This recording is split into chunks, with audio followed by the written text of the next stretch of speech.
Yeah, man. I remember this feeling. What? I remember this feeling. Remember this. You want some, bro? hands, no touching. He was listen. You want some Remember licks? when we was amateurs? You want some I looked licks? down here. I didn't even look You him want in the some face when we was. Yeah, man. What? Let's get it on, man. I didn't realize I was so much taller than you. I'm 5'9". What are you? I'm 5'9". What you started? I'm 5'9". You tiptoeing now. Huh? How tall are you? I'm 5'9". I don't think I'm 5'9". This was on my record, 5'9". You look about 5'6". Huh?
Yes. Welcome to the 13th and final round podcast. And today we have a special guest and a friend. Yes, we do.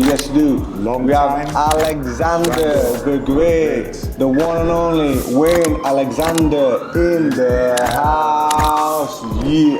Thank you, guys. Thank you very much. Thank you very much for having me. I appreciate you guys coming down there from up north to come and see me, man. It means a lot to me as well, do you know what I mean? Like, all the hard work that I put into boxing paid off, do you know what I mean? Yeah, thank you very much. You made a lot of people happy, and one thing, coming from boxing ourselves, and there's a lot of armchair fans that watch the boxing, and when you retire, it's all over and done. But for us, when someone's retired, they'll always be fighting, and we'll always live in our memories to the day we die. And you brought a lot of memories to our lives. Thank you very much, yeah. So we really appreciate that. Like, let's talk about we could talk about a minute, but in fact, what fight do you want to talk about? Do I want to talk about? Wow. From the beginning? Because I've heard a little rumour, forget the pros, it started in the ABA final with a certain Richard the Secret Williams, who is a good friend of mine. And mine. And hopefully we're going to become good friends after this as well. But he told me he hit you hit him that hard that he stayed hit for a long time. You know what? It was the London ABA final. It wasn't the ABA final, but it was the London ABA final in 1995. Yeah, I was around that time. Yeah, I was ABA champion. I won the ABAs in '94. Yeah, and then in '95, I thought I was going to regain my title. You know what I mean? I won the South East London Divs pretty easily. Then I boxed in the London semi-finals, and I won that fight easily as well. And then Richie won his one as well. And then we was matched up for the London final. I still remember it, March 1995. Wow. And people say, you know what, it's gonna be a good fight, but Wayne's gonna knock him out. I'm just trying to think, like. Oh, do you know what? Should we leave that? I'm trying to think. Would you ever like to fight? Would you like to fight him? What's going on? Sorry? Would you ever like to fight him? What are you saying, brother? Oh, is that him there? I thought I was a trainer. You're good now, yeah? You're good. I'm You're good there, yeah? brother. I'm good, man. I thought I was a trainer. You never know me. Of course, man. You only What do saw me mean? the other day. I can't forget you, bro. That was a little secret. Okay, but you know the guy that changed the guys there? Huh? Oh, I thought that was him. You know what? He looks similar, you know. He was talking to me, and he said somebody said that he thought he was me. Yeah, you look similar, bro. You look similar. I thought that was him because he was out in the he's in the park, isn't he? He's in the park training, guys. You're looking good. Yeah. How you doing? Yeah. You're looking in shape. Me and we like brothers, man. Yeah, all the time. Don't hold no grudge. We had a war. A good one as well. A brilliant war painful one that people talk about to this day. I was just telling when you told me that when he hit you in the ABA final, you stayed hit for a year. Yeah, listen, ringing. I never heard no malice. Past blood. What I was saying to him, Yeah. I missed you guys because I lost in the Northeast finals when you guys in the ABA. Because he was saying to me, it'd be either Alex, it'd be either you, or it'd be either Williams. So I'd be fighting because I had to box Gary Grounds first. Okay. In the Northeast finals. Okay. I lost it there, so you guys are lucky, you know. Appreciate it.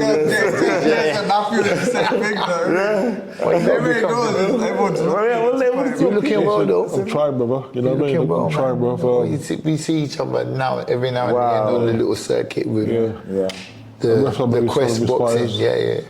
The Quest boxing and all of that sort of stuff. What you missed when we first started, we were just telling Wayne what he did in the ring, what you did. Now it's talking about you as well, what you guys did back then.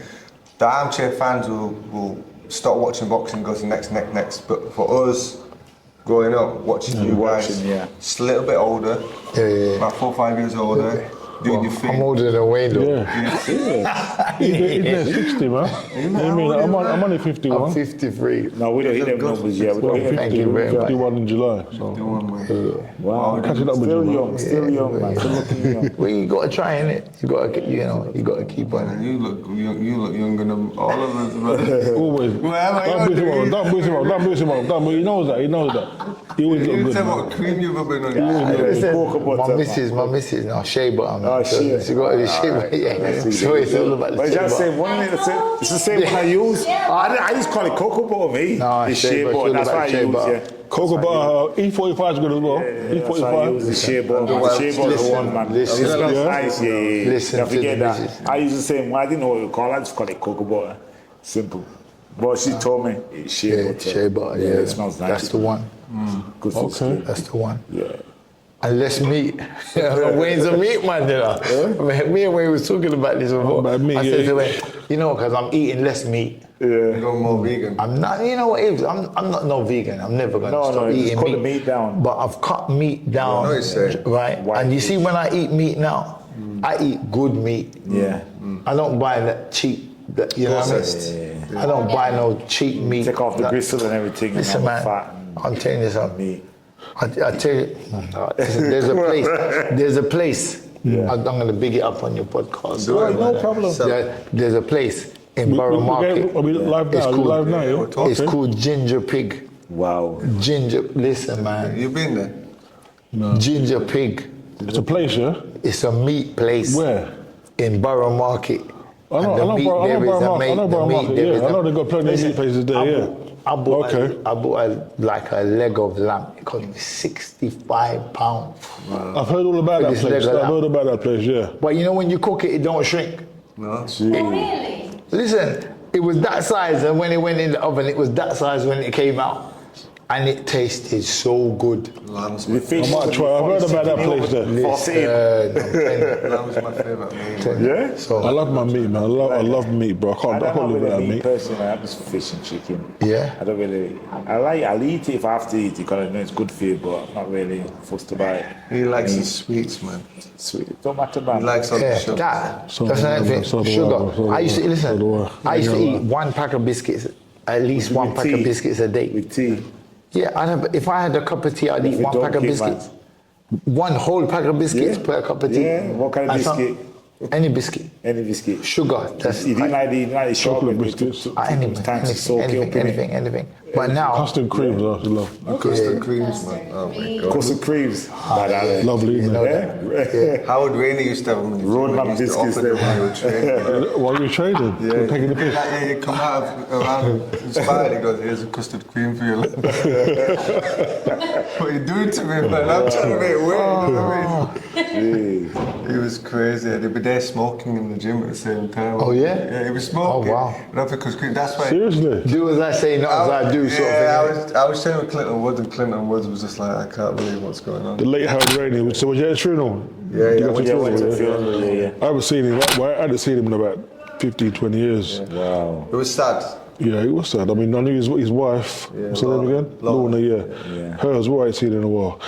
I saw them last was a guy called Tony Burke. Remember Tony Burke from Croydon? Yeah, Tony It was a middleweight. Yeah. I saw her at Tony's funeral about 15 years ago. We chat online. Yeah. But yeah, sadly, he was a big name. He was a big part of the game, wasn't he? Mate, Howard. I think he was. I trained with Brendan Ingle. Old school. I trained with Brendan Ingle. I trained with Howard Rainey. I trained with Billy Graham. I'm telling you, Billy Graham, yeah. Howard's the Yeah, real old school, man. Proper old school. Howard's another level, man. Yeah. I mean, he And just. you need that. You find that different thing. Yeah, he was 30 years ahead of his time. Yeah, Things that he did that we're doing now, and he was doing it 30 years ago. yeah, definitely. And a lot of stuff that I do now with clients and nutritionists was from Howard Rainey. Really? Yeah, he just stupid things like it looks stupid at the time. You know, in the gym, you go in the gym now. You got this round ball that's straight, like a half ball. You see, like a bowl. He created when he had a piece of wood and metal, and he put it on there, and then he put me in the centre of the ring, and he says, "Right, you're going to spar on it." And he made me stand in the centre of the ring, trying to focus on sparring on it. Yeah, and then he says, "Right, you got good at that," and he did that for 6 months, and he got 2 bowling balls. And he'd make a spar on 2 bowling balls. Can you imagine that? Wow, yeah, that's mad. And Yeah. literally For your spar balance on and it. that, yeah. Balance. And he'd do that, and then he'd do little things like one eye blindfolded. He'd put 1 patch on and then 1 patch on, and make a spar with little things. So no wonder Colin McMillan has such good balance. Yeah. No wonder Colin McMillan. He must have been doing was that. just before me, yeah. Yeah, because that's the he's known for, really, to train Colin He's the McMillan, one, isn't yeah. it? Yeah. He's the one. Sweet I remember watching Colin McMillan at the Royal Albert Hall. Okay. I think it was the London ABA finals. And I remember I was young. I only had a handful of amateur fights. And watching him win to London, and I was like, wow, I love boxing. I'm watching him. He was, listen, Sweet, wasn't it? Yeah, it was good. he was that's so the, good that night, man. I The was George just Wimpy ABAs, isn't it? When the ABAs were really hard. We had it hard, but them days there. You lot remember a lot of names, boy. Yeah, man. George Wimpy A ABAs. lot of names, man. I used to just walk in and walk out. I don't remember no one. The London finals used to be on TV, man. The London finals still was on TV, man. We all have it all, London finals. Boy. Those are the days, man. Those were the days, He beat man.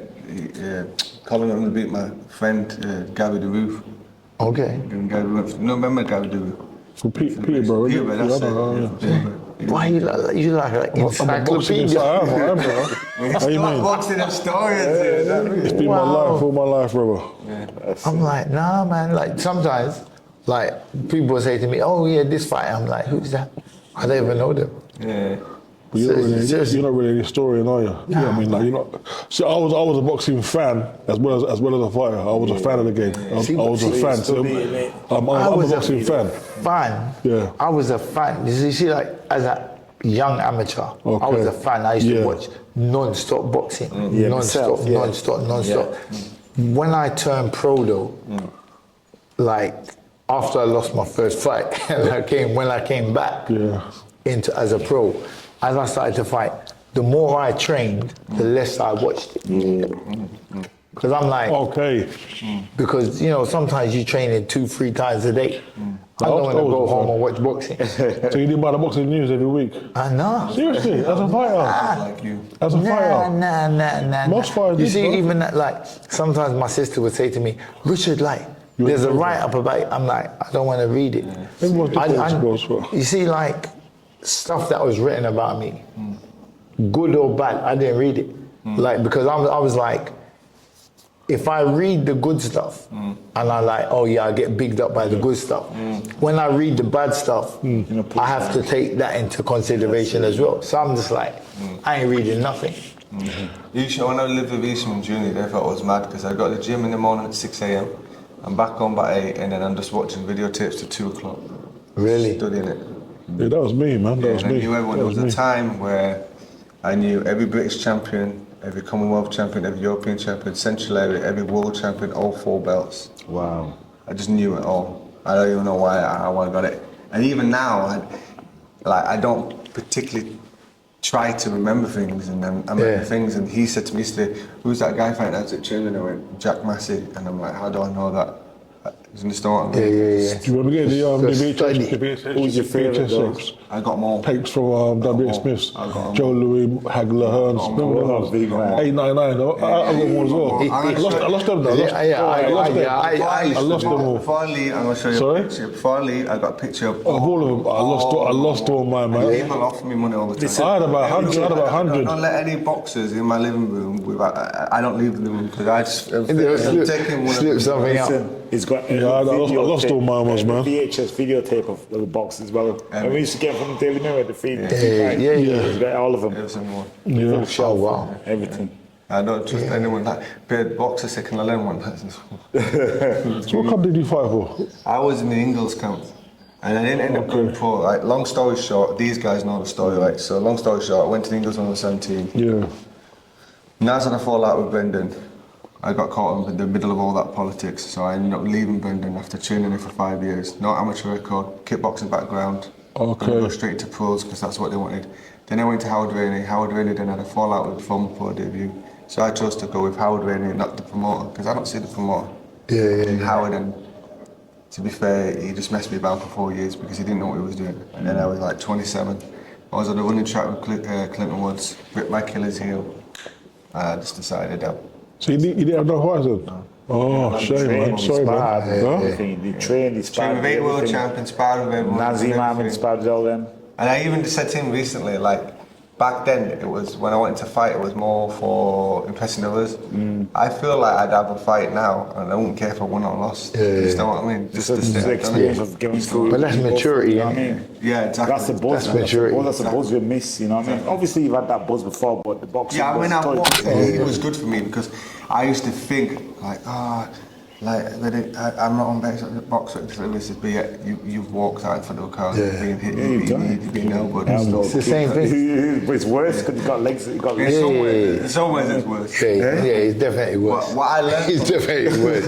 What I've learned from that whole experience is that the kids that I look after, because I'm a nutritionist for boxers now, and I'm an SEC guy, but there's a lot of, I don't name names, a lot of pros coming through call me up for advice. They know of my story. Because your experience, yeah. Yeah, and they tell me they show me the contracts, and I tell them that doesn't need to be in there. Okay. Stuff, because You've been there. I signed things that leveraged to other people. Yeah. Trusted people. Yeah. I signed You it, which trusted then is good. killed me having a professional career. Do you know what I mean? You sign a 4-year contract, then you fall out on the day after. That's it, you're stuck. So, and it happens more than what people think. It's just that not everyone's telling that story like me. This is great for me because it allows me to not have to go around 100 people and explain it every time I master. Just say it now and again and people get it. Do you know what I mean? Platform, man. Platform. I used to hear that when I was fighting, though, like coming up. I used to hear like older fighters, like fighters that had left the game, like, and they used to say, oh, you know, like fighting isn't always the hardest thing about boxing. Yeah. And it's the truth. Of course, yeah. Politics, yeah. It's the politics. Outside the ring, yeah. Yeah. All of them sort of things like that. Man, winds you I up. mean, in 2 minds, so let me talk about this for a second. So, I'm in 2 minds here, right? Should I have just done what Donovan did? Donovan's a good example, right? Donovan was brave, and Donovan was chucked into fights and positions that he shouldn't have been, and he ended up losing fights that he shouldn't have if he'd been managed properly. Yeah. Managed properly would have been a better career. Can we agree on that? Definitely. course. Definitely. But But you had a choice, didn't you? You had a choice to take him or not, didn't you? 100%. Yeah, I did the opposite thing. I got too paranoid. So I'm living with the Ingles. I want them to fight. It's not fair for me to name them names. They know who they are when they watch Yeah. this. They're coming home every single day and moaning about the Ingles and moaning about the contracts to me. Okay. And they're 2 years older than me. And they're telling me don't sign it. I'm getting out of the showers and some really high profile fighters are saying, don't do it, don't sign, don't do it, hold back, hold off. So I'm holding off, but then I'm asking them, and then the day after it's like bipolar, it's like, I need to fight, so we just need to get on with it. I said, I'm gonna go sign it. No, don't sign with them. So should I leave the gym then? I'm like, no, this is the best gym to train at. I'm like, So what you should do? what are you telling me? Like, wrong information. And it gets confusing, and then what you do is you get paranoid, and then you finally think, fuck it, I'll do it, right? And then you get messed about. Does that make sense? So I know what you're saying, yeah, realised yeah. the importance of the ABAs, Yeah. and then I realised the importance of the amateurs. The amateurs are important. Because even the likes of Ryan Rose and Naz, I was there with them all. they had a good amateur career, didn't they? Yeah. Do you know what I mean? I remember boxing winning the junior ABAs in 1990, and Naz was this little flash Indian kid coming in with his gold gown, And I always remember all the crowd was booing him. He was flashed in, all the crowd booed him, but when the bell went, you know, he looked so flamboyant, and you know, what I mean, he stopped the guy the first round, I think, and the crowd was still booing him, and the rest is history. You know what I mean? He had a good amateur career. That's the good thing that I can say over most people. I went to Ingles in '96. I left in 2002. I was there in the golden days. Naz, Ryan Rhodes, Johnny Nelson, Pele Reid, John Faxton, James. The names are endless of the people that I would have sparred with every day and been around with every day. The fly in the wall, the things I've heard, the things I've seen. Can't buy it. And then we swapped over. And then swapped over and I went to Manchester. I came up to Sheffield. So then I went from Billy Graham's Rick Hatton's, then I went to Clinton Woods, Terry Dunstan, Rob Norton, who was WBU Cruiserweight champion. So I wrote it down one time, I can't remember exactly number on the domestics, but 8 world champions are training on it.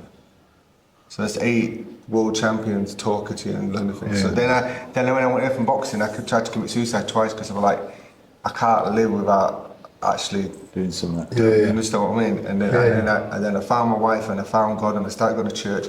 Then I ended up Bible school. Then I became a leader in the church, preaching and pastoring. You understand what I mean? Good, well done, and then I went into nutrition, and then I built all my finances up, and then went into lockdown. All these guys are getting added into his WhatsApp group. People are coming in saying you're struggling. You know, like Ian, he won't mind because we talked about Ian Napper. I'm addicted to alcohol. He's pretty much homeless. And then we could help them. And we started helping them and talking to them, calling them. You understand? And whoa, there's a lot of guys here that actually need help. So then we started the podcast called The 13th and Final Round. The round after boxing. There's fighters out there that need a platform to talk. They need to understand what they've done in boxing that was big, and they need to take them transferable skills and put it into different areas of their life. And you need recognition from it as well, because some boxers they've done really good in boxing, like myself. The recognition, so it's like through this week, people been saying, it's been recognising me. You know me? You've been following me, you know what I mean? So it is crazy. It's nice. It's nice. He walked in, you know, Ben Whittaker's dad, Joby. He went up to introduce himself, and before he could say it, he says, Donovan Smiley, former English champion. And then he just stands, how do you know me? And he goes, I follow boxing. You see what I'm saying? From amateurs. So everything. Ian Napper, when we saw James DeGill today. Okay. He was in the trenches. He was looking at me. And we were talking about Ian Napper, and he goes, that was one of the best fighters I watched, that guy, blah, blah, blah. Ian needs to hear that. Ian, you need to hear that. You need to pick yourself up. You know? Ian knows that. I called him a little James Tony. I called him. He fought like James Tony, a little version of James Tony. Slick, hard to hit. You know what I mean? Very elusive, brilliant fighter. Can I ask both of you? Yeah. When you finished boxing, was it on your terms or it just happened like me? They weren't on my terms. On your terms. terms. And then at the end of the day, you didn't know when the end was coming. Yeah. What was it like when you finished with that? Me personally, I I wasn't the best trainer. I must admit, I was quite lazy, which is not a good trait to have. But I trained. Don't get me wrong. I trained. I worked hard. But when the fight was finished, I put on weight. I did, and I wouldn't train for like sometimes 2 months. Do you know what I mean? And when you're in your 20s, you can do it, can't you? But then when I touched 30, you start putting on more weight, and it's harder to lose the weight. Do you know what I mean? And I got beat by Daryl Millis. That was the start of, that's when I realised that, you know, when you ain't got much time left. I got beat by Daryl Millis because I lost 2 stone in 6 weeks. That's dangerous. To fight Daryl, right? You know what I mean? 2 stone in 6 weeks. Can I ask you, how good was that weight? How did you? You know what? What process do you do? You know what? I was old school training Bin with a bin liner, and eating like a rabbit. Basically old school bin liner. After training, you have like half a glass of water, if that. Don't eat nothing. Just sweating out, and I was thinking, you know what? Sad, innit? It's steroids. I need to join the mental. I trained just to lose weight. I trained for that fight just to lose weight. I thought all I gotta do is make you 11-3, and I beat him up. And when I fought him, I won the first 5 rounds. And after round 5, bruv, you know that saying when they say you're like, I thought I was an empty. I had nothing left in the tank, bro. Round 6, my legs were dead. Everything was, there was no fluid in my brain, none. I was just finished. And around 61, around 71, and I remember like coming up for round 8, and I was told, Wayne, just win this round, you got it. Next thing I heard is 3, 4, 5. Wow. Wobbling, you know what I mean? Like, got away and carried it off. And that's one of the worst days of my boxing career. You know, I remember getting in the changing room, bawling my eyes out, crying like a baby. Jimmy looking at me like this. Jimmy like looking at me like, boy, what happened to you? I was crying like a baby. I understand. Because I knew that wasn't the best version of me. I let myself down, you know what I mean, by not living the life before and then just trying to crash the weight. You know what I mean? So after that fight, I got myself back together. Gone. So the highlight of your career, like, was it the world title fight? Highlight, you know what? I get asked that so many times, and I would say there's 2, because obviously the Takaloo fight, everyone knows about that. That's what everyone mentions when they mention my name, But what stands right beside it is the win against Paul Samuels for the British title. That was a good fight. That was my dream come true. That was a good fight. To fight for the British title. To win the Lonsdale. That's a classic fight. Exactly. To win the Lonsdale belt was a dream come true. You do make them things, didn't you? As a kid, you do make the Lonsdale belt. And to win it, you know, it's such a good fight, such a great fight. They called it the British Anglo-Irons. You know what I mean? It was 3 rounds of just war. That fight there is right up there with Takaloo. You know what I mean? So them 2 fights. One day I might say Takaloo. So what about the fight with Harry Simon? I got beat, didn't I? But that was fair, and it was a good fight, and it was for the big one, and it was against a good fighter, he was good. Harry Simon is the best fighter I've ever fought, even though I wasn't 100% fit. Right. Because was it short notice fight or something? 24 hours notice. Yeah. So what I'm saying is like, that was a good fight. Yeah, Harry Simon, he had it all: speed, power, endurance, a great chin. You know what I mean? He showed me what it's like to be in the world class, proper world class. And you know, he was in the mix. He was in the mix with Vargas, Trinidad. He knew he could ride. He was in the mix with the elite. I think things happened to him. You know, the rest of the history. But he retired undefeated. You know what I mean? So See, that's the way it goes. This is the thing for me. Like, honestly and truthfully, I hear you guys talking about your journey in boxing and stuff, and like, I feel different about mine. I feel different because what I'm saying is like, I was working from 17. Right? I turned professional at 25. Right? I had 3 fights, lost my 3rd fight, came back at 28. Right? And in my mind, I came back at 28, but I was like, after my boxing, I'm going to go back to work. So it was like, boxing was just something that Okay. I was good at and I enjoyed. You know what I mean? I weren't like, this is how I'm gonna make a living. This is because I'd been working from 17. So I was always like, I'm gonna go back to work anyway after boxing. So it wasn't until like just my 12th fight, my 11th fight, after that they said to me, oh, you're gonna fight for the Commonwealth title. And I thought, oh, I might be able to make some money out of this. And that's the first time I thought, I can make money out of that. Yeah. Because I was working part-time until I was in the top 10 in the world. You know what I mean? Maybe Because that worked. I think that worked for you because you're more relaxed. You yeah, didn't take it too serious, right? this is the thing, because like to me, I was like, I'm gonna box for as long as I want to box, and then I'm gonna give it up. Like if the truth be known, I would fight tomorrow. I love to fight. Yeah. I would fight tomorrow, and it's like when I hear people talk about like fighters. I was talking to someone that's talking about fighters going on too long in the game and stuff. Like they always leave once they lose, and I said, to me, that's the nature of a fighter. A fighter is you always think you can win.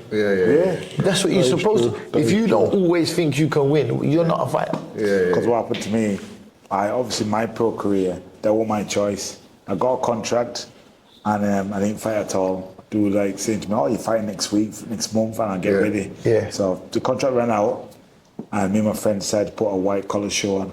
And my man's got me a bit of money, and the show we put on is really good. So I thought, you know what? I'm training here. Might as well jump on. So I jumped on the show, poster, put myself on the poster, and it's like that buzz came back, fighting. So I just sort of jumped back on it. But when I'm preparing for it, for the 6 weeks to get the weight off, and I thought, you know what? This is the hardest thing. Did I go through this? I said, you know what? After this fight, nah, I've had enough, man. And my heart was pumping. Even though the guy I knew I could beat him, but the butterflies and everything, I thought, nah. It's like when you go to a fairground. Didn't you love that? Yeah, I did love it, but it's like, I didn't. Yeah. I remember not liking moody. it and then liking it. Yeah. Does that make sense? I loved that. Yeah, I loved it, but what it is, I was Do you like that moody. win? When did you find it? When did it get to you? In the change room, on the ring walk, a week before? When did you feel it? Just before the fight, just as the ring walk, What about the training, Jimmy training? Where it hits you? Yeah, I'll say the ring walk. Yeah. I will get the gloves on. Yeah, I liked that. I missed it. What do you mean? Do you mean the nerve? What do you mean the nerves? He said he liked that. I loved Yeah, it. you love it. But what it is, right?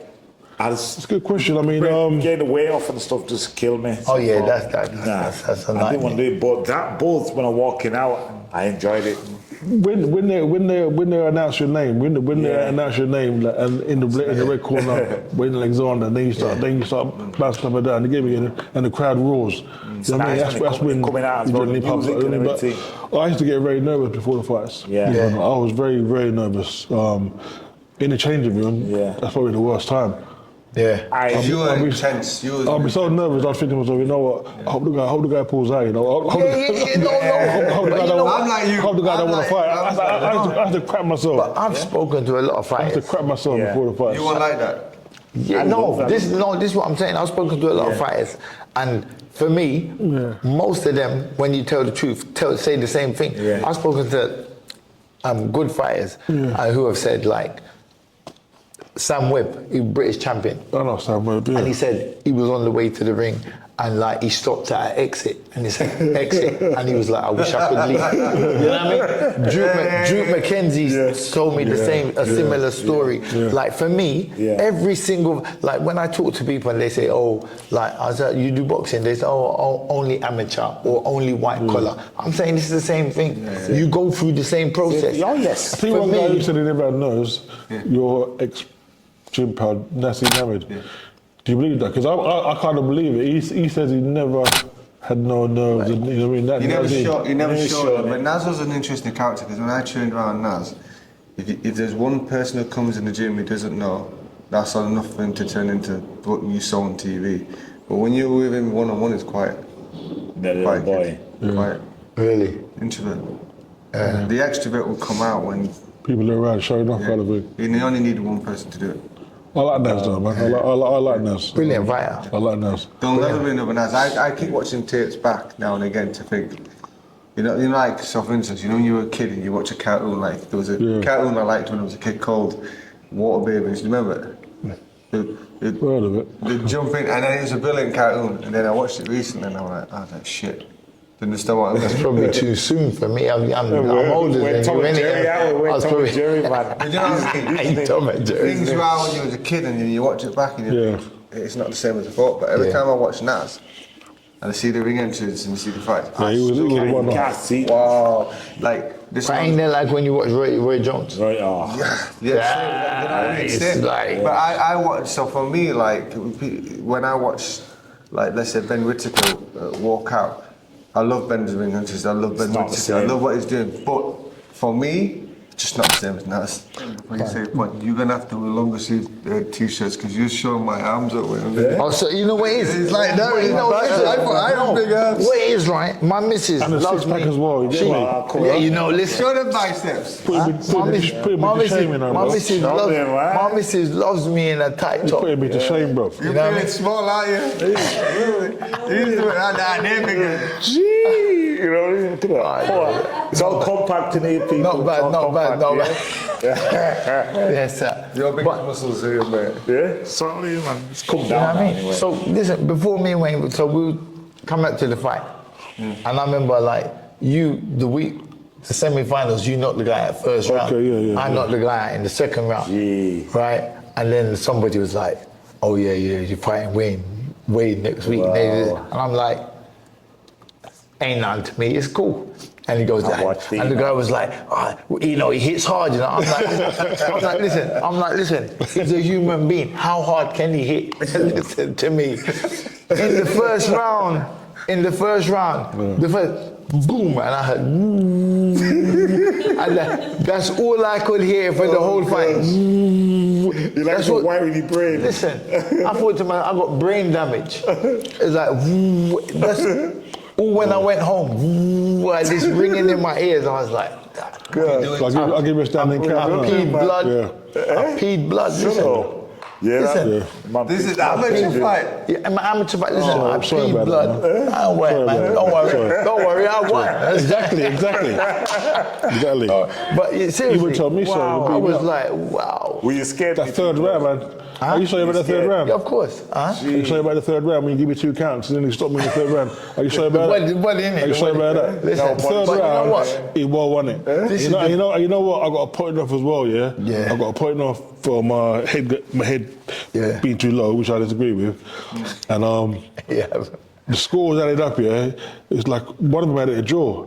And you've got to decide on one fighter. Yeah. So basically, without that point taken off, I would have beaten you in the draw, you know that? But anyway, that's history. But yeah, two at it, one at it me, one at it him, and one at it a draw. One at it a draw. When you have a draw in amateurs, you got to go for one fighter. Yeah. But that last round, he won it big time, man. He stopped me in the last round, man. Because I was shattered. I was shattered.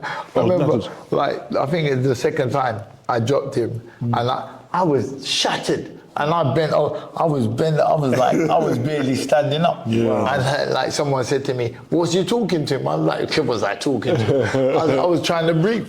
It was a hard fight. It was a hard fight. Hard fight, man. Enjoyable. 19 years ago, you know. 19 years. And to this day, people Watch still the talk both, about you it. know. One of the best London ABA Everyone fighters. talks about it. Watch the both. Everyone, Ian Knapp was talking about it, Jason Matthews was talking about it, everyone talking about it. York was ram that day, wasn't it? Yeah. Glad I wouldn't have make some all right, man. You know what? Like, I think if you guys had fought, it would have been like.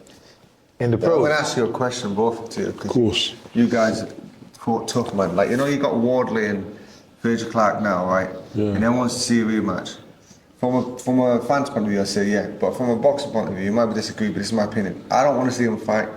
I want them to have a couple more fights between. I tell you why. Unless the money is right, they're so evenly matched, it ruins both their careers. That's what you know. You spoke about having a good manager. Yeah. A good manager could say nah to one of his Get one fighters. fight, come on, Leave fight, it, chill. leave it a while. Leave it. Yeah, you're right. We could get the money because back. Us fans are a bit. You guys are not going to be the same after it. Us fans are a bit selfish, aren't we? as fans, you want to see the rematch, don't you? Yeah. And when I saw you two fighting, that's exactly what I thought. I thought the same thing. I thought you guys were In the so pros. evenly competitive. I normally could pick a fight, but I wouldn't know when to pick it in pros. You guys are very evenly matched. Call it a draw, man. Yeah. What? In the pros, listen, come on, I'm gonna tell you the truth, right? 12 round in draw. the pros, he would have got smoked. You serious? What? You got to talk tough, innit? You got to talk tough, man. You have to. You know what I mean? Oh, man. Oh my, listen, let me tell you something. But you know what it was? I tell you the thing is like, this is what I had in my head with Wayne. Yeah. Like in the pros. Yeah. In the pros, I was thinking, in the pros, I'm gonna stay on him, he won't last. And that's what I was thinking. You know what I mean? Because as I was watching him, I see like big punches, and then like once people start to feel the power, they start backpedaling. But what do you keep on him? Listen, we got to remember, right? Like I'm old school watcher. I watch them boxing. You know, like so the boxing I used to watch. There's no 4 belts. There's IBF. WBA, WBC, that's it. So, you know what I mean? I watched the Larry Holmes and the Cesar Chavez and you know them and them old school trainers, they're telling you when someone punch hard, this is what in the amateurs. When I fought Wayne, if you watch the fight, I don't run back. I'm not running back because if you run back, it gives them space to punch harder. Like, You know what? Let me say one thing. You know, if that was a pro fight or amateur fight, I would have stopped you in the first round. You know that? You know why? Because you got standing count. I had you going in the first round, didn't I? I had you going, and the ref stopped it. well, hold on. The referee stopped it to give you a count. Hold up. If it was a pro fight, there'd be no standing count, you know. Hold up. Watch this. I'm gonna two things. Two things I'm gonna say with that. Firstly, you didn't have me going, right? What happened was you hit me with a good punch. And you know in the amateurs, It was a combo. Your head goes back. It's on YouTube. Your head goes back. It was a combo. And they give you a count. Automatic. So like I didn't wobble or nothing. I didn't wobble. You know, he hit me. In the amateurs, your head jumps back. The looking at Exactly. they give you a count. Exactly, they give me a count. But in the pros, because hold on. Because if you watch the fight, get involved. if you watch the fight, I hit. The ref gives me a count, and then we go. Sorry, then we go straight back in.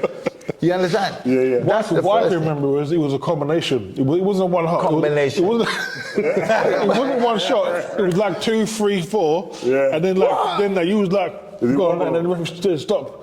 Do you know what I mean? And give you a count. But I'm saying if it's a pro fight, there'll be no count. But just stop it. All right. The second thing is this. The second thing is this. What's the fight? When you get up today, what's the fight? The second thing is this, right? The second thing I was going to say you know is what? this. You won the fight, didn't No. you? But the second point is I'm going to make is this. Like I said, I'm old school because I'm one of them fighters, and the certain times I got stopped. Howard Eastman, when I got knocked out, I had no option. He hit me, boom, I was gone. It was out. Okay. It was gone. But when I fought Sergio Martinez the first time, in the 12th round, right, he hit me, he was hitting me. I wasn't even hurt, I was just tired. And the referee said to me, Williams, if you don't punch back, I'm going to stop the fight. So I went down. And this is the thing about me as a fighter. If I got hit and I got hurt, pride ain't keeping me up. I'm gonna go down. I'm gonna take a knee. So that's the boxing brain I got. You understand? So like, I'm gonna go down because when I fought Martinez, he was beating the hell out of me, and I was like, I was trying to punch back, my body wouldn't had nothing, and the ref said, if you don't punch back, I'm gonna stop it. I thought I'm gonna go down, and I took the count, and I'm looking at him. And I was praying to myself. I was like, listen, Rich, when you get up, you gotta land something. When I got up, there was nothing. There was still nothing. But you see what I'm saying? Yeah. As a fighter, when I watch boxing, I'm always surprised at how many fighters get hit like at the early part of the round, And don't take it out. and don't like Yeah. they're struggling to stand No, up. it's the Take account. experience. No, it's Yeah, I don't know. Take, I don't know. like you know, like if it's Even especially- Tyson Fury in that 9th round, he should have gone down and took account. But Instead of what I'm saying, stumbling all over. especially if it's in the first half of the fight. Yeah. You got a 12-round fight and you get hit in round 2. clear your head. Go down, lose the round. Who cares? You got how many? You got 10 rounds to try and come That's back. smart thinking. I mean, like you say, some fighters, a prime example, Yeah. Craig Bruno, but needs to get hurt. Exactly. You know what I mean? Like, it's just some fighters, it's in them. They don't want to go down. They don't want to go down. But I never But understand that. You know what it is? I boxed at York Hall in 2010. Yeah. Last fight against Matthew Thirlwell. He got me. I was winning. He dropped me in the 3rd. I got straight back up. I should have took a count. Ego. Ego. I got straight back up and I carried on. I got stopped in the 9th round. You know what I mean? Winning the fight all the way up. The 9th got caught. So Okay. that's experience. I should have took that as well. No. But sometimes it's your instincts, right? So, Yeah, so I'm a fighter. like Wilder. Yeah. Wilder's practicing that spin move. Yeah. And then when he got hit by a Jan, what did he do? It's spoon. He spun. Because when We you're don't do it hurt, in the gym. sometimes your instincts could be. Yeah. So if your instincts are to. That's it. stand up, That's stand right. up. Your instincts. Yeah, that's it. That's Yeah, it. instincts. And Yeah. I know what he's saying. If you And that can't change. If it's in I you, was doing like the gym as well. I had to train here. No, but listen, Get up and listen. Carry on. I'm sorry. I hear what you're saying. Yeah. But I'm sorry because as a fighter, you're training every day. Like Yeah. 6 days, 7 days a week. That's the life you're living. not trained to get hurt. You're not trained No, to no. get hurt. Are you? No, You know but what I mean? you think about them things all the time, don't you? Yeah. It's like, you know, even when you're sparring, sometimes you get hit with a shot. It's like, okay, I'm going to chill out a little bit. I'm going to smother him a little bit. This is what boxing's about. And like boxing, like the first thing about boxing, I say to anybody, Yeah. right, fighters I've trained before, I say to them, listen, forget the ego bullshit. You got to forget that. When you get hit hard with a shot, you got to think, what's the best thing for me to do? Not what your ego is telling you. What's the best thing for me to do? My wife was there. What did I say to that kid? I won't mention his name. We're just in the gym right now. Yeah. Young kid, 21. Yeah. I said exactly the same what I said about Yeah. in there. Yeah. You know, win fight's not an ego. That's right. And he went, no, you need your ego. You weren't going to listen to me, so I just let him. You got to check it. Because when you're 22, 23, and you get hit, nothing to do that. But when you're getting like 29, like you get hit, you think, oh yeah, I'll let you have that one.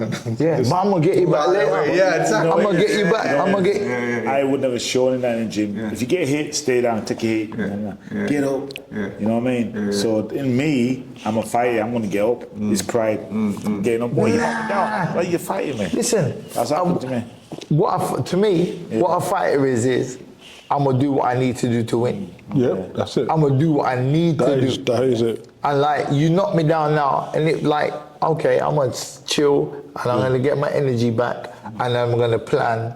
And it might take me another 2 rounds. It might take me another, but you're gonna pay. Or even grab hold. Some fighters when they get hurt, don't know but about how grabbing long? hold. Grabbing hold of a guy. Grabbing hold of him, don't let him go. Yeah? How long? Sorry? Break? How long? Exactly. Keep hold of You him. move people around. Keep hold of him. But no, Let the referee break you. Yeah. but this is the Hold on, thing. lead on. It's that thing in it. Like you move people around.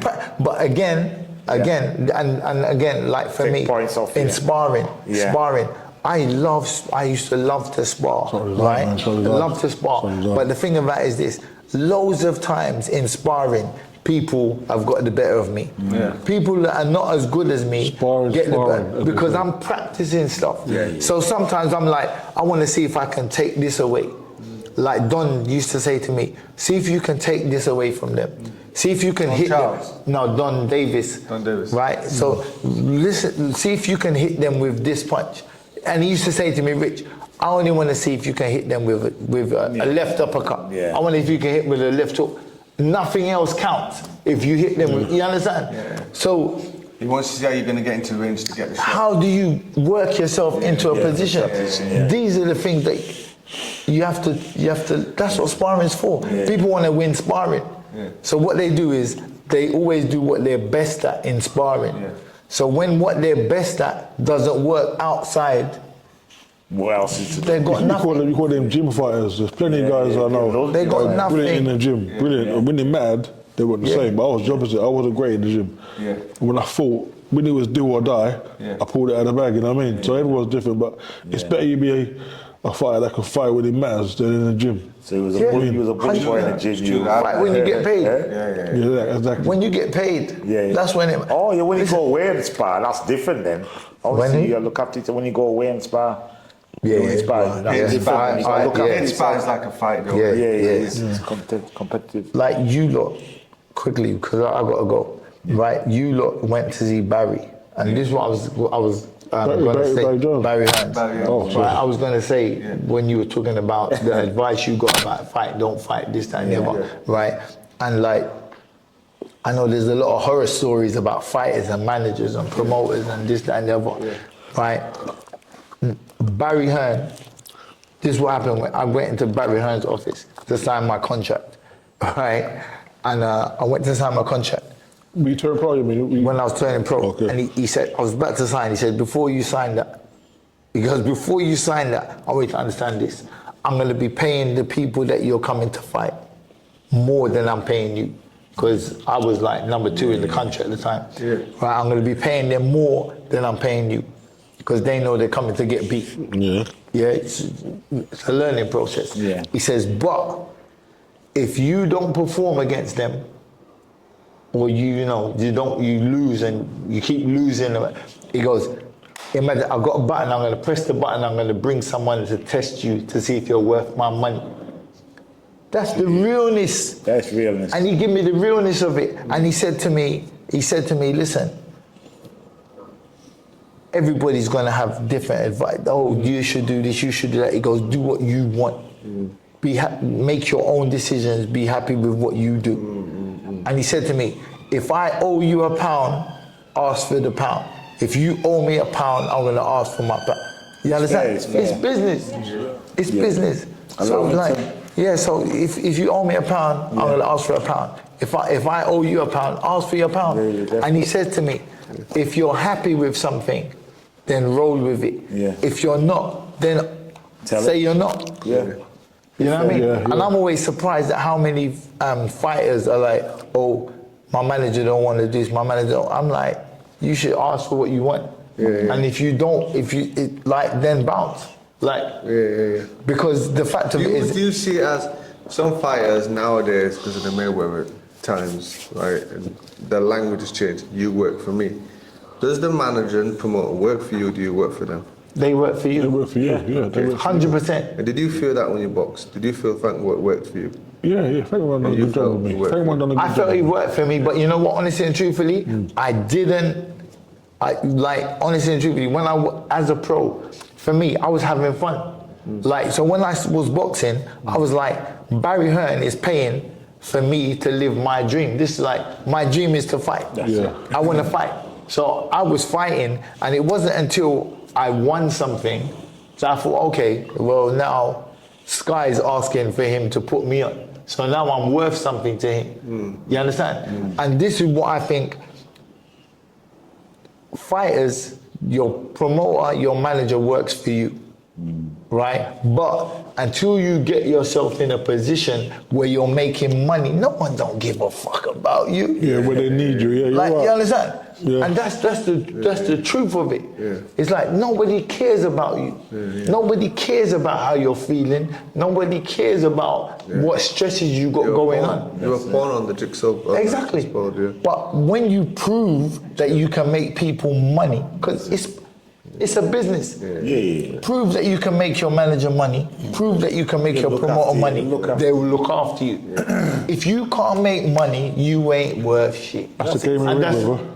You know what it is? That will never change. But that's not boxing. That's life. Yeah, anything. That's life. Musicians, anything. Same. Yeah. If you can't sell tickets, if you can't bring in money, what's the point of you? You can't work together. The only people that love you for the sake of loving you is your mum and dad. Like, I know what you're saying. Unconditional. you understand? No, but who else love you? Like, and this is the thing for me. A lot of fighters, I certainly, like, through my career, I met certain fights, and they're like, oh, my manager should be doing this, your manager should be doing. I'm like, you should be winning fights. Jimmy Tibbs told me the same. Jimmy Tibbs, my trainer, said to me simple words. He said, they come and they go. Which is true, you know what I mean? Like, that's a pretty dirty word. Like, they come and they go, you know what I mean? Yeah. That's, you know what I mean? It's a dog-eat-dog business, you know? Listen, How was your relationship with your promoter, then, Frank? 'Cause you had your Frank, promoter. yeah. I was with Frank for 11 years. Yeah. From start to finish, and I had a great time with Frank. You know what I mean? He got me in the right fights at the right time. At the time when I turned pro, Frank had just signed a deal with Sky. Yeah. In '95, so that's when when it blew up with Sky. You know what I mean? And I fought regular enough. You know, you got me the title fights I wanted. You know, the old school titles, Southern area, British, European. So it got me on big bills. Were you Commonwealth champion? see, when you was that European means champion? shit. What? See, I love that. No, honest truthfully, I love it. You see that? British, Commonwealth, European. Lion. That me, honestly and truthfully, that I'm like, Yeah. 100%. You want to come? I won the Commonwealth. But you see, like, I had the IBO belt. It don't mean shit. Boy, it's achievement. It's I achievement. wish, nah. How do you feel about the WBU? Nah. You know what? At the time, it was a lot more prestigious than it is now. It was carried a lot more clout than it does now. You know what I mean? Ricky had it. Ricky And he, had it. but at the end of the day, it's not a major world It title. didn't mean shit. It's not a major world title. But at the time, in the 90s and the noughties, it carried a little bit of clout. It didn't mean shit. Certain fighters, It didn't mean Baby shit. Jake Malala had it. I know Didn't what mean you shit. say. I know you're saying. George Foreman had it. Listen, let me tell you something. Go on. This is how I look at it, the boxing thing, right? Because when I was watching boxing, right, I'm talking Julio Cesar Chavez, Don Curry. Honestly, I go back to this. This is how I am. You see, to me, you see the WBO belt. You see, if I was fighting, and there was like, my manager said to me, even today, and the manager said, "You're fighting for the WBO." I said, "I don't want it." You I don't want it. You still feel that? I was like, I don't want it. It took about 5-10 years I for it don't to get want it. recognised properly. That's- the WBO is recognised now, sorry? Yeah. That's blue. WBO now, I know what you're saying, it's still the less out of the four, but it's highly recognised. If you're WBO champion, you are it makes you genuine, money. proper world and champion. I'm not saying I wouldn't fight for it Yeah. because it's going to make me money, but I would fight for it. I'd win the W, and I'd still think, I got the lesser one. Of course, we all want the WBC, don't we?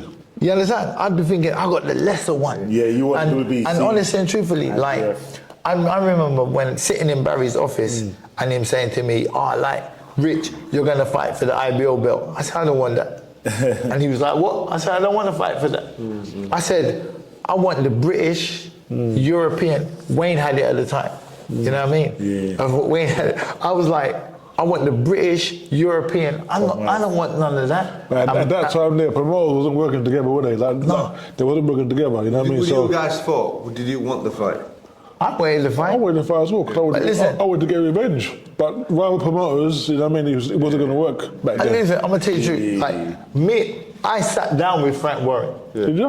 Well, Before you signed. no. I was in my contract. Right? I was in my contract. And I'm a man like, this is the truth with Barry. I signed the contract. I lost my third fight. I got sick. I was sit out boxing for a while. I came back. When I came back, I never signed the contract again. It was like a handshake thing with Barry. Was it was like like 5-by-5 deal? Listen, Barry did. At the end, does the same now. Huh? Yeah, so listen, and this is why I got respect for Barry and because he's a man of his word, right? So what happened was this. I fought Paul Samuels, I got the cuts, and the rematch and all that was made. In between that, someone said to me, arranged a meeting with me and Frank Warren. So I thought, you know what, I'm gonna go and meet him, just have a conversation. And remember, I got no written contract with Barry, right? So in my head, I'm like, I'm not breaking my contract. I went there and I spoke with him. And me and him are sitting down there. He was sitting right where you're like that, we're this close. And he said to me, if you sign with me, right, you can fight Takalu. Right? And he goes, if you beat Takalu, you can fight Wayne Alexander. Look at Wayne's face. Right? That's what he said. That's what he said. You can fight Wayne Alexander. Right? This was the Probably two this is fights. before. There's a couple of months before I fought the rematch with Samuels. Oh, right, 2000, And he goes, 2001, okay. but if you don't sign with me, those fights will never happen. Gee, so That's what he said. Right? yeah. And in my mind, I knew I wasn't breaking my contract. I didn't have a written contract, Yeah, but I knew I wasn't breaking it. And I left, and I went straight back to John Richards, and I said to him, listen, I don't want you to hear from anybody else. But I went and I spoke to Frank Warren. Is that someone who worked with Barry Hand? Yeah. Yeah. I said I went and I spoke with Frank, blah, blah, blah. I just let them know. Because I didn't want them hearing from anywhere else. Yeah. But I wasn't breaking no. I just wanted to hear what he was saying. Okay. But something that I always found peculiar, right? Think about this. So, light middleweights, Wayne, Takalu, Anthony Farnell, me, Steve Roberts. Steve Roberts, yeah. right? At the point where Wayne was number 1, right? I was the Commonwealth champion. They got me at number 5 or something. Yeah. Wayne was at number 1. I'm number 5. Right? I'm like, in my mind, I'm waiting for I'm like saying to Barry, what's the British Commonwealth? Let's go. You know what I mean? I'm ready to go. Let's did go. Barry say? Right? Barry said to me, but these people, they're going to send stuff to Frank Warren, this, that, and the other. Right? But I was number 5, Wayne's number 1. I win the IBO belt. Wow. I think I was still number 5. You shot up to 1? Wayne's number 1, blah, blah. No. When Wayne lost, they put me at number 1. Yeah. Wow. I'm like, Terry Simon. no, when you went, I think it was Darren Menace, probably. Darren Menace, Yeah, okay. right? But you was number 1. You was number 1. Yeah. I was number 4 or 5. And as soon as Wayne lost, they put me at number 1. I was like, what kind of madness is this? I went right down. I did. I went to about number 8 or something. You understand? Me. But I'm like, Did you know any of make the this? fight. Sorry? Did you know any? No. This is new to you? No. Yeah, most of it is. Yeah, most of it. Because I thought I was going to fight Steve Roberts. Okay. Yeah, that's a fight that I was told I was going to fight next if I fought a matchroom fighter. Okay. But that never happened. You know what I mean? But, yeah. The politics kept you apart then. So the promoters and all the rest would have known about the amateurs. You're fighting the amateurs, right? Yeah, 100%. Oh, the new. 100%. So they were protecting their assets. But I'm like, and this is what I think like fighters nowadays, like social media, they can all get in contact with each other. Yeah. Like you see, like nowadays, Yeah. I would be like, Wayne, we need to fight, man, because we're gonna make some money. Put pressure. That's a good thing about social media. Yeah. Yeah, Got a we're lot of gonna make negatives. some money. That's the good thing about social media. You're right. Because that fight would have been big. Of course, man. Imagine. That fight would have been big. And again, like I'm saying, for me, like, I love the fact that I won the Commonwealth title. The IBL belt don't mean jack to me. So I'm telling you the truth. And there's no disrespect to anybody who has won it, who loves it. If you've won it and you love it, that's your business. You know what I mean? Good luck with what you're doing. For me, it was always more important about who I was fighting. Yeah. When I look back through my career, I'm disappointed. Like, I look through my fight and I'm like, nah. Okay, I beat some journeymen and then, I know what you're saying. you know what I mean? Your career. The belt for me was never about the belt. It's like, who am I fighting? Yeah. Am I in good fights? Would you say your career was a little bit like Roy Jones? I wish it was like. No, but what I mean by that is Roy never got all them big fights, did he? You know, like the people could have fought Eubanks, Ben. Yeah, but he was a Carl Zaghi superstar. fought later on. He won six Yeah. six Yeah, but weights. he got Didn't he? all He else. won Yeah. six different weights. Didn't he? Yeah. But see, Roy had that thing of he didn't want to fight out of America and all that sort of stuff. Like, so, but for me, You didn't get what I meant. You didn't get the fights you wanted as well. That's what you yeah. meant. Well, you know what it is?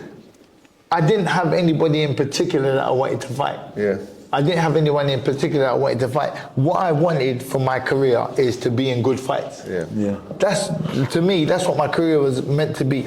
Like, have fight. Like, for instance, if you've had 20 fights, and you've beaten 19 journeymen, who cares? No, 'cause no. Like, who cares? That's true. Yeah. You know what I mean? Like, I don't care how many belts you won. Like, who did you fight? Were you in a real fight? But that's what I like So about. was there no talk about you fighting Steve Roberts, your stablemate? Was there No. There's no talk of that, no? No. Easy to make, no? Nah. Okay. And like, I'm like, I just wanted fights where, Do you know what I like about your generation though? Like Wayne's a good example of this. You see these kids now what are fighting now and they're fighting journeymen and all the rest, and they can't get them away. But your generation, if you fought a journeyman, you went in there, you tried your best, and you know, there's certain fighters now should be putting them away in 2 rounds. They shouldn't be going Yeah. in. You shouldn't Listen. be going 8 rounds. Wayne did that, right? a journeyman is not supposed to hear the last bell. Yeah. That's like, Just take them out, man. in How my you- how mind, you a feel? journeyman ain't supposed to hear the last bell. Is that you? So like that, there was some good journeymen that were hard to stop. But you're all right. Yeah. But the likes of Peter Buckley. Oh, Burke. Yeah, he used but to go- see, this is the certain thing. journeymen, they went there and their job was to last the distance. Yeah, But you're all right. 100%. But I remember, I remember a fight. I think it was before. Oh, I can't remember which fight it was for. It was before I won the Commonwealth title. I was on the way up, and they said they got me a fight. Harry Butler, journeyman, right? And I had seen him fight a couple of weeks earlier against someone from Frank Warren's stable, right? And I thought to myself, this guy better have rejected this fight. He like, in my mind, I was like, you were insulted. yeah, I was like, you should have turned that down. Yeah. So this is the thing. So I'm training for Harry Butler, and I'm training hard. You know what I mean? Because I'm like, not because because I know I'm not losing. Right? But I'm like, you shouldn't have took the fight. You should have said, I know what you mean. You know, some of them journeymen earn money, you know. they man good money. I heard that Peter Buckley earned a lot of money, Yeah. bro, hundreds of thousands. Some of them journeymen they make who would big- go the distance and not get stopped. They fight. Away fighters. They fight twice a month. Yeah. So, some Paul Ramsey. Before I signed my contract at the boxing board, I was like, it was like, they said to me, the people who make money in boxing are the journeymen. And I'm not a journeyman. The good, yeah. Done the conversation. Like I've Who said that to you? yeah. Robert Smith. Okay. Journeyman. No. He was just, but this is what I'm saying. It's a business. Yeah, it is. Like, The people, good journeymen, the ones who go the distance, like we just said, the ones who got stops all the time, like the ones who win a distance, because they fight every 2 weeks. me too. Sorry? Me too. Yeah. but this is my thing. If I'm fighting a journeyman, in my mind, I'm training and I'm like, you ain't hearing the last bell. In my mind, I'm like, that's my thing. Yeah, I hear what you're saying, If a journey, to me when I was fighting, like, if a journeyman hears the last bell, I've lost. But some of them come just to survive. Some of them I come don't and care, they don't man. try to win. I don't care. It's hard to be somebody who's not care. trying to win. Who's I literally don't they're defensive. You're saying a guy who's just, it's like football in it, and someone who's just going to park the defence. That's what you're saying. Some gentlemen will not come You can forward. park what you want. Yeah. I know. I get what you both point. In my mind, this is what I'm saying. You can park what you want. You can't hear the last bell. It's an insult. Yeah. It's an insult It's to your- your talent allowing them. Yeah. I know what you mean. Has your trainer 100%. ever asked you to hold up a journeyman? Has your trainer ever asked you to hold up a journeyman? Just to get, I ain't doing it. What Do you know happened? Paul Murray? Stopped him. Paul Murray. Paul Murray was a journeyman, Yeah. but he was like super middleweight. Yeah. And he took me. I think he took me 4 rounds, but I was a light middleweight. Yeah. He took me distance. I never stopped him, but he was better than me, and he was fighting like once every 2 weeks. So I'm just saying, some journeymen I hear hard to that. stop. But he was like 10, 12 pounds heavier than me. Do you know what I mean? So like Let's talk for the about. boxing. Let's talk about a gentleman you fought though. OJ Abrams. OJ wasn't really. OJ became a journeyman, towards the end of his career. You're right. He was a decent fighter. But yeah. I gotta go, young people. Listen, my wife's gonna kill me. I got dinner date with. We're gonna play a game. The winner stays in. You want to stay as is. Yeah. So let me find a good one for you. Who has had the most accomplished boxing career? That's the question. I'm going to start with two people and then only one person can stay in. Harry Greb or Barney Ross? Them two, they're the most accomplished. Yeah. Harry Greb. Harry Greb, okay. Harry Greb stays in. Harry Greb or Henry Armstrong? Henry Armstrong. Henry Armstrong, yeah. Okay. Has had the most, had the... Yeah. So who would have the most accomplished career between Harry Greb and Henry Yeah, Armstrong? Henry Armstrong. Right, so Henry Armstrong stays in. Henry Armstrong v Willie Pep. Henry Armstrong. Henry Armstrong v Manny Pacquiao. We. Yeah, a bit difficult. We. 8 division world champion, no one's done that. For achievements, Manny Pacquiao. Right, so Pacquiao's I gonna... prefer Armstrong, but yeah. Manny Pacquiao v Sugar Ray Leonard, most accomplished career. Ray Leonard. Ray Leonard? Yeah. But he's only won 5, not 8. I can't rate Manny above Ray Leonard. Simple Okay, as that. that's cool. That's cool, that's cool. But I can't. This one's gonna be good. This one's gonna be good because you're a historian. I'm glad you said that though, because it sets up this. Sugar Ray. Ray Leonard v Ray Robinson. Come on. You can't put Leonard over Robinson. Ray Robinson. Touch me. Robinson's the best. The original Sugar. Yeah. Okay, Ray Robinson. This is going to be a That's a nice difficult one. Ray Robinson v Muhammad Ali, the most accomplished career. They're both at the top end.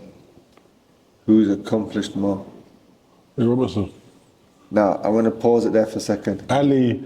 You're right. Idolise Ray But if Robinson. I said to you, accomplished career, that means lifestyle, that means what they've done for the world and an accomplished career.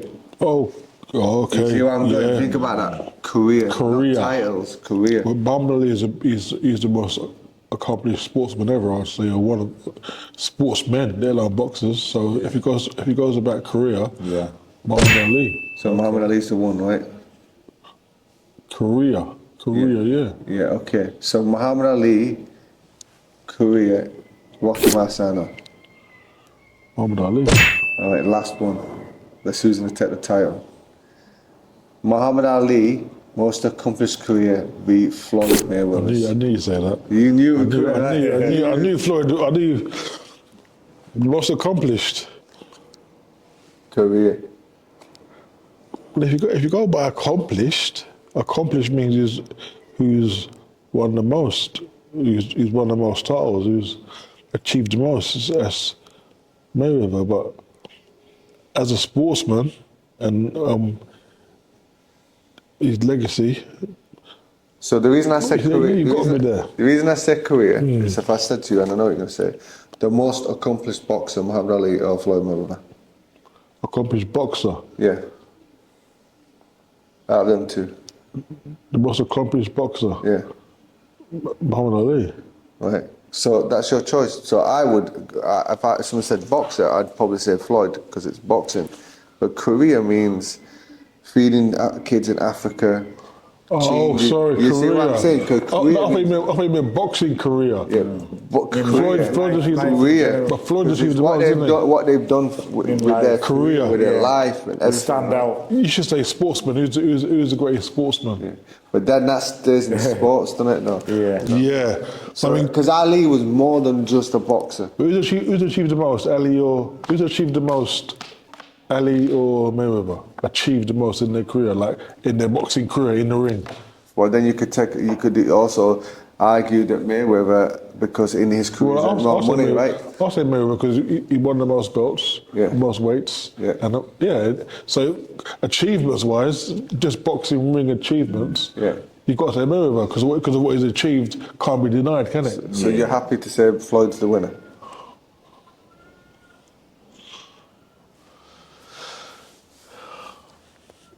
Ask the question again. Ask the question one more time.